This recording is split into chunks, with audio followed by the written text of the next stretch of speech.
a engenharia de software é cada vez mais presente no nosso cotidiano, principalmente porque ela é responsável por cuidar de todos os processos de produção de um software. Mas você sabe de fato aonde a engenharia de software é aplicada? É isso que a gente vai falar no vídeo de hoje, então bora lá! Bom, gente, para quem não me conhece, meu nome é Eduarda, sejam bem-vindos a mais um vídeo aqui do canal.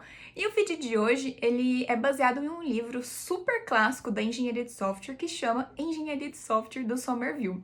A gente tem o Pressman e o Somerville como dois autores principais dessa área, mas hoje eu trouxe aqui principalmente do Somerville, então esse vídeo é baseado no livro. Tem algumas partes lá que eu tava lendo e tive a ideia de trazer para vocês, então é baseado nesse livro. Se você quer aprofundar na área de engenharia de software, eu recomendo fortemente que você dê uma olhada nesse livro. A leitura dela é bem simples, então é uma coisa bem legal para vocês que têm essa curiosidade também para conseguir aprofundar nele. Mas vamos lá, onde que a engenharia de software pode ser aplicada, né? Quais aplicações que usam metodologias e processos da engenharia de software? A primeira delas são as aplicações standalones. Essas aplicações standalones, elas basicamente são programas no computador que não necessariamente precisam de outros softwares ou comunicação com rede ou com nada disso. São softwares, programas que estão no seu computador e que ficam ali e funcionam perfeitamente sem nenhum tipo de contato com outro tipo de software ou com rede ou coisa do tipo. Por exemplo, o Photoshop, né? Apesar do Photoshop ter aquela parte da nuvem, se você pegar o programa em si, você pode abrir sem internet, desde que ele esteja instalado ali, ele funciona normalmente. Então, isso é um tipo de aplicação standalone. O segundo tipo de aplicação que a gente pode utilizar em engenharia de software são nas aplicações interativas baseadas em transações. Essas aplicações, elas basicamente são aquele famoso cliente-servidor que a gente conhece, onde a gente tem um servidor e a gente consegue acessar os dados no nosso computador. Ou seja, todo o conteúdo está em um computador remoto, mas a gente tem acesso àquelas informações na nossa máquina também. Uma outra aplicação da engenharia de software são nos sistemas de controle embutido. Esses sistemas, eles basicamente funcionam como gerenciadores de hardware, como, por exemplo, o do freio ABS. Então, por trás ali daquele freio ABS, por exemplo, a gente tem todo um funcionamento de um software para saber quando soltar a roda do pneu, quando deixar ele rolar, para não ficar naquela de travar e você ter um acidente, por exemplo. Então, por trás do freio ABS tem um software e esse software, ele é um sistema de controle embutido. Em quarto lugar, a gente tem o sistema de processamento em lotes. Como o próprio nome diz, ele vai processar grandes dados em lotes. Isso é muito comum e muito utilizado em, por exemplo, folhas de pagamento, né? Sistemas que fazem folhas de pagamento. O quinto lugar, provavelmente vocês já conhecem, que são os sistemas de entretenimento. Esses sistemas de entretenimento são mais conhecidos como os jogos eletrônicos, né? Coisa que muita gente aí joga, muita gente tem contato.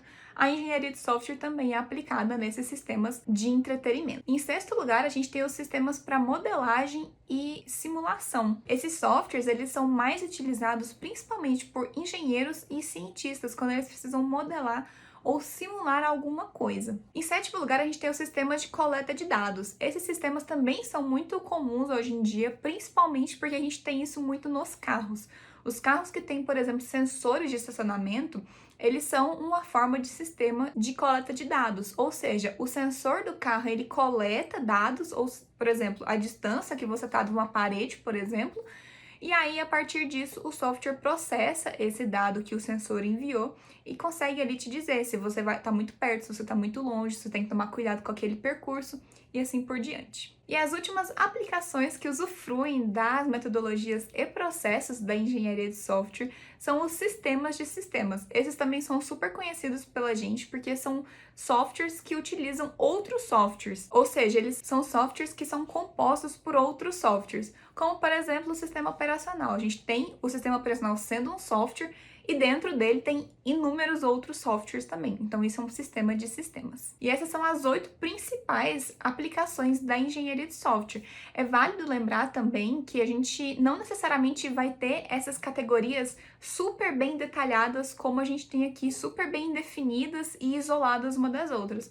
O que a gente tem hoje, muitas vezes, é essas categorias de sistemas sendo usadas umas com as outras. Às vezes, o seu jogo, ele é online, então ele tem que ter um servidor, então o servidor está numa máquina remota. Então, assim, hoje em dia a gente tem sistemas que englobam muitas dessas aplicações que a gente viu aqui. Só que uma coisa em comum que tem em todas elas é a engenharia de software sempre vai estar presente ali. Em todo o processo, né, de produção desses softwares, existem metodologias e existem processos que é da engenharia de software.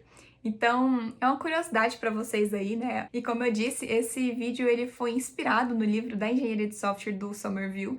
Então, lá ele aprofunda ainda mais nesses tópicos, ele explica bem o que é a engenharia de software, onde que ela pode ser aplicada. Então, se você quer se aprofundar cada vez mais também, eu vou deixar o nome aqui do livro na descrição também para vocês procurarem. E é basicamente isso. Essas são as aplicações principais das metodologias e processos da engenharia de software nos softwares cotidianos, né, nas aplicações cotidianas, nos sistemas cotidianos.